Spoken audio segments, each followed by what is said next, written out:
Lebanon on the political front line. Geagea in a shocking response to Naim Qassem.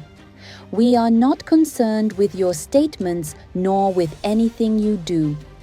In the context of escalating political debate in Lebanon over negotiations and national sovereignty, the position of the leader of the Lebanese Forces party, Samir Geagea, came as a direct response to statements attributed to Hezbollah Secretary General Sheikh Naim Qassem, which rejected any negotiation process not aligned with the party's stance and stated that certain ongoing agreements do not concern it or are not binding.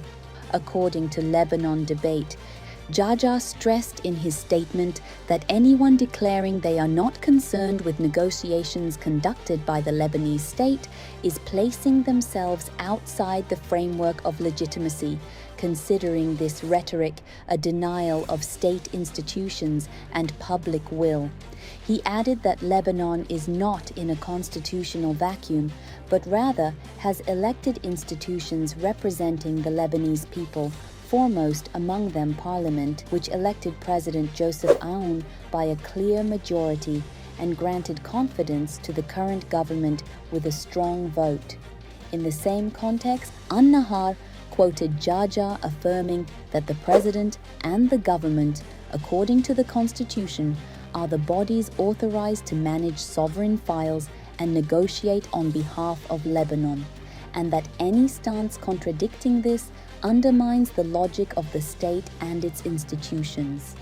He considered that obstructing this process or questioning its legitimacy negatively affects internal stability and deepens political divisions. For its part, Janubia indicated that Geagea's remarks come within a direct political confrontation with Hezbollah's discourse, particularly regarding regional and international negotiations.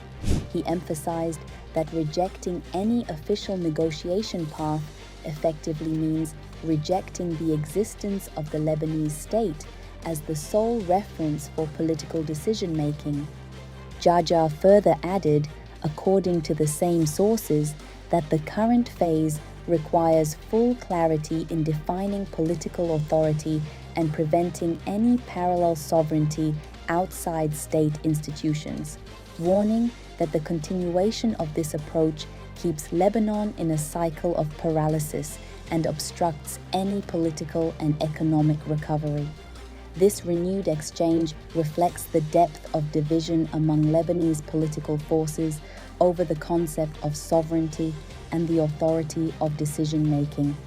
One side insists on limiting negotiations to the state and its institutions, while the other maintains an independent role in regional issues.